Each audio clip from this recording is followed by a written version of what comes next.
Hey there, happy Monday. Did your weekend go back past as quickly as mine did?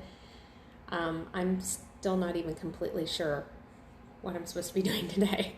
Not quite in the groove, but I wanted to jump on here with this week's installment on our Easy Steps to Wellness. I am Lainey Stumpf. I help people make better decisions. I guess I have 10 kids, so in a way I do kind of make people. But I help people make better decisions in the food they eat and the products that they use. And this week, we're going to take a different tact. If you haven't caught our previous weeks, we did 1 week on healthy hydration. So you're drinking your water, right? You're kicking your sugar to the curb, and now you're eating your veggies. So if you didn't catch those, go to my page, check them out, get all those tips. We're taking a different tack this week. We are going for something that's near and dear to my type A heart, scheduling for mental health. Reducing stress is so important for overall wellness, so this totally fits in. Wellness isn't all about food and exercise. Reducing stress. So what does your family schedule look like? What are some of your tips? Because I love tips. Our family can be chaotic. Brian and I have multiple businesses. We have 10 children, 9 of which are still living at home. Everyone is always going in a different direction. But I like to control the chaos as much as possible. I stress about missing appointments or being late. Just happened about an hour ago. I thought Teddy was running too late to go pick up Brigida, but I'm sure it's fine. But that's constant with me. Brian calls me compulsive punctual.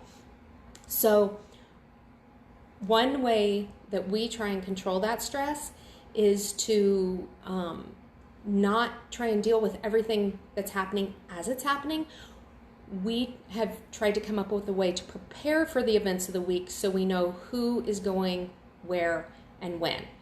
So Brian and I have weekly planning meetings on Sunday nights. We try to make them a dinner date. So that's a bit of a win-win if we can go and hang out and have good food and talk schedules. Hi, Kim.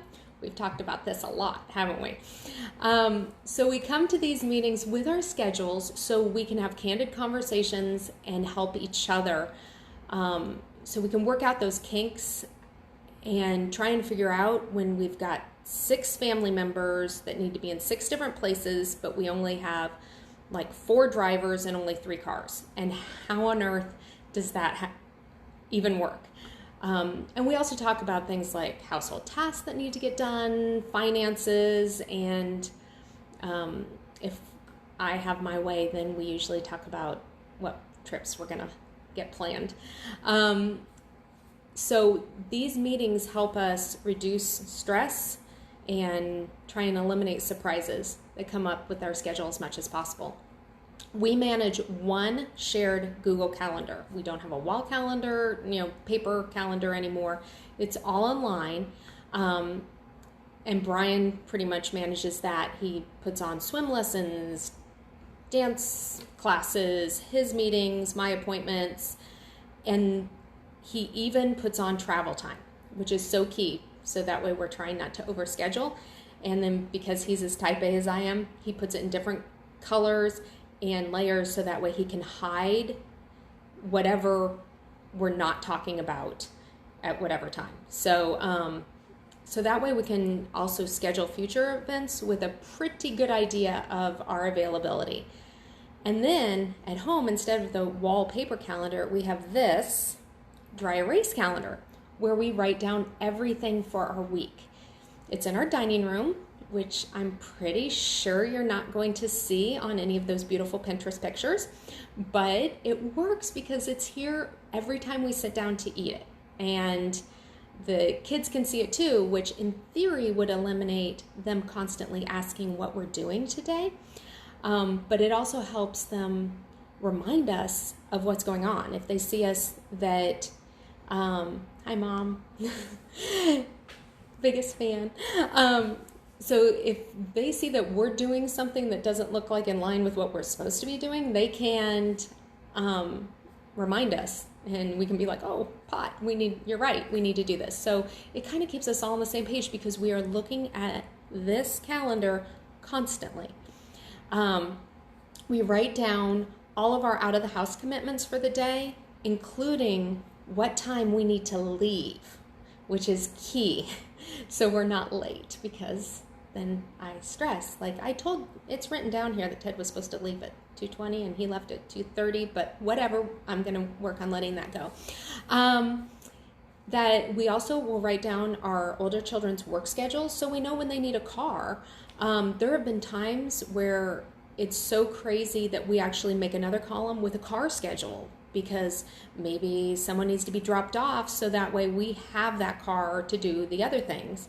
And it just, makes things so everyone knows what's going on. We've even had an animal schedule when we had animals in the barn to know who was supposed to take care of what animals and when. So those are just how we've used it. But you can make these ideas your own. I've been coaching for years on trying to identify and examine the parts of your life that make you like that. You need to isolate those parts, examine those parts before you can find a solution, and ask for advice. Sometimes other people can see a solution that's so much more clear than what you see. So you can ask me. That's what I'm here for. So anyway, that's how the Stump Circus somewhat runs on somewhat of a schedule. So share this video maybe with your partner or spouse and comment with your best scheduling tips so we can all learn from each other. Until then, till tomorrow, bye.